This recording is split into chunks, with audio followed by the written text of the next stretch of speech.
Donc Chris, troisième combat de la soirée avec Simon Skold, avec 3 victoires, 5 défaites, 0. Dans la catégorie des 65 kg pour 1m72, 27 ans, il nous vient de Suède, du Naka Dojo, et c'est un style karaté.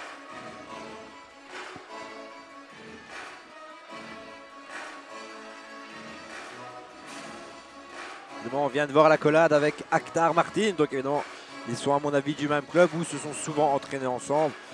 Bon, ce sont les deux seuls Suédois du gala, donc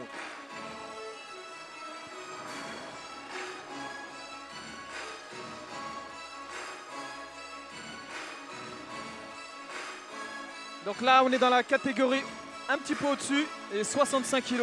Je vous rappelle que précédemment c'était les 2 combats de 61 kg.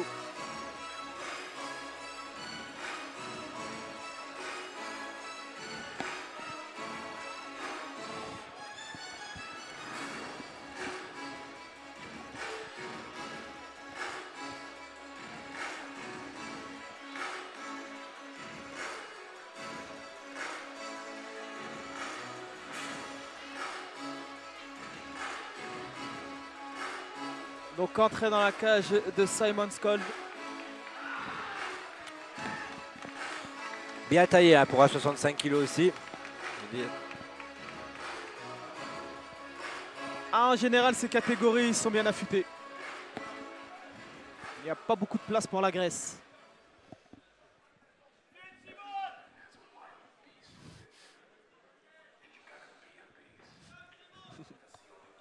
Donc va se faire l'entrée du deuxième combattant, Atinodoros Michalidis. J'espère que j'ai pas écorché le nom. Je ne pense pas.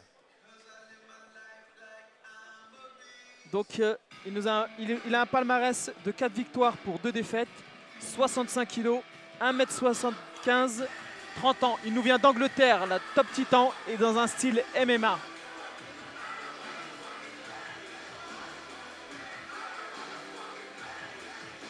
Donc a priori un combattant qui serait assez complet.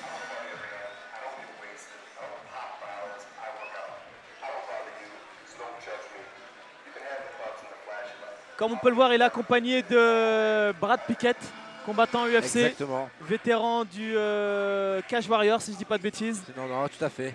Donc, alias Snatch, One Punch Pickett. Combattant qui a affronté Frédéric Fernandez. Un petit clin d'œil au passage pour les frères Fernandez. Ouais, des 2 pionniers amis, du MMA. 2 grands combattants et 2 pionniers du MMA qui aujourd'hui s'occupent un petit peu de manager la plupart des combattants français. Donc encore un merci à eux qui m'ont personnellement fait combattre et qui ont fait combattre beaucoup de Français qui leur ont donné leur chance.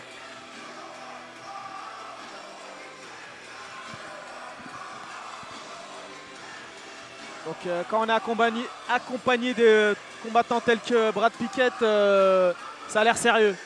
Ça a l'air sérieux derrière. C'est sûr que c'est un combattant qui connaît la préparation et connaît les techniques. Et pour lui, c'est évidemment que du bénéf d'être coaché par un combattant de renom comme Brad Pickett, tout simplement. Je veux dire, un coaching pareil, ça vaut de l'or. Et j'espère que ça va porter ses fruits, tout simplement. Ça met en confiance surtout.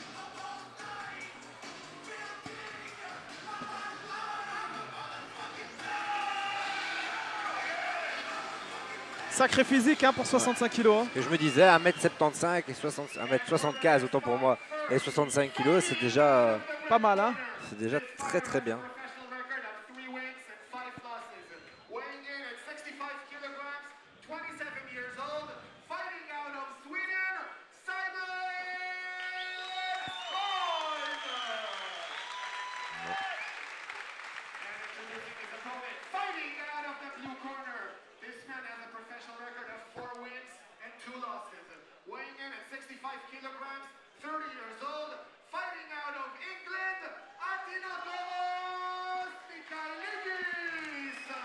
Deux combattants qui ont l'air très très déterminés.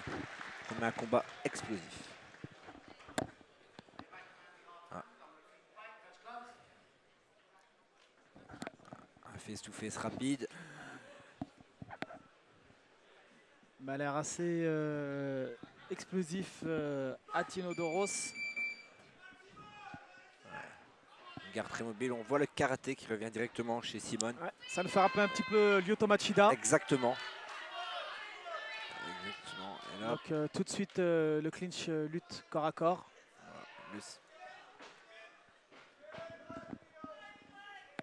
Une bonne défense de Michaelidis pour le moment.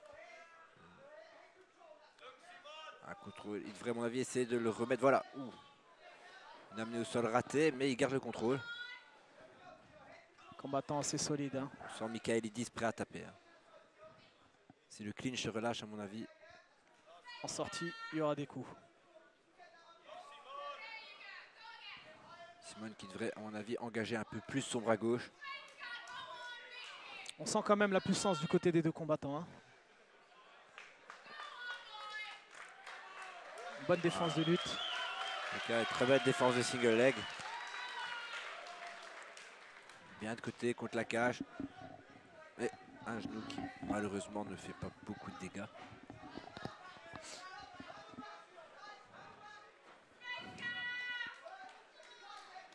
Une reprise de contrôle de Michaelidis, tout doucement. Par contre, il n'y a pas beaucoup de clinch Muay Thai, genou. Ça travaille un petit peu avec des crochets.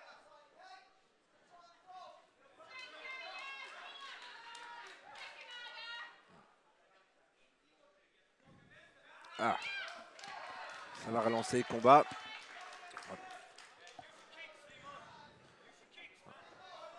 Fort mobile Michaelidis. Changement de garde. Hop, directement, ça repart au clinch. Joli. Et une demi-garde sur un raté en fait d'amener au sol de Simone. C'est lui qui a tenté l'amener au sol, mais c'est lui qui s'est retrouvé le dos au sol. Quand même réussi à recomposer la garde. Michaelidis qui n'a pas l'air très à l'aise au sol en fait. Il cherche vraiment les frappes. Skoll qui travaille bien pour le moment, avec des tentatives. Ouais, Michaelidis qui laisse traîner ses bras et même sa jambe, je trouve. Ouais. Juji. C'était à prévoir. Une belle feinte sur la jambe et une attaque de Juji. Et là, le bras est déjà quand même tendu et il a frappé. Il a frappé. Moi, d'où j'étais, j'ai vu la main frapper. Il me semble avoir vu aussi la main frapper. Il n'a pas frappé plusieurs. Il a frappé 2 fois, mais c'était frappé. Franchement, j'étais juste devant. Et sur un ralenti, donc, on le verra de toute façon. Hein, il pourra pas. Le combattant très déçu. Qui conteste. Des fois c'est délicat, c'est vrai qu'il a peut-être voulu replacer sa main, mais j'ai quand même vu ses doigts vraiment bouger. Et je pense vraiment comme Simone a relâché directement. Il a ressenti un peu de jeu et il s'est regainé, mais... souvent les combattants qui tapent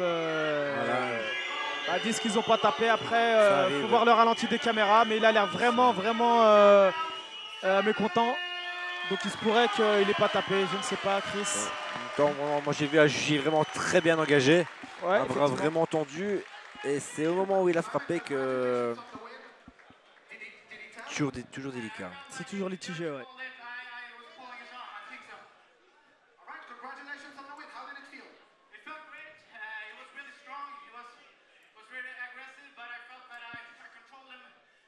Donc il dit que son combattant était très puissant physiquement, très agressif.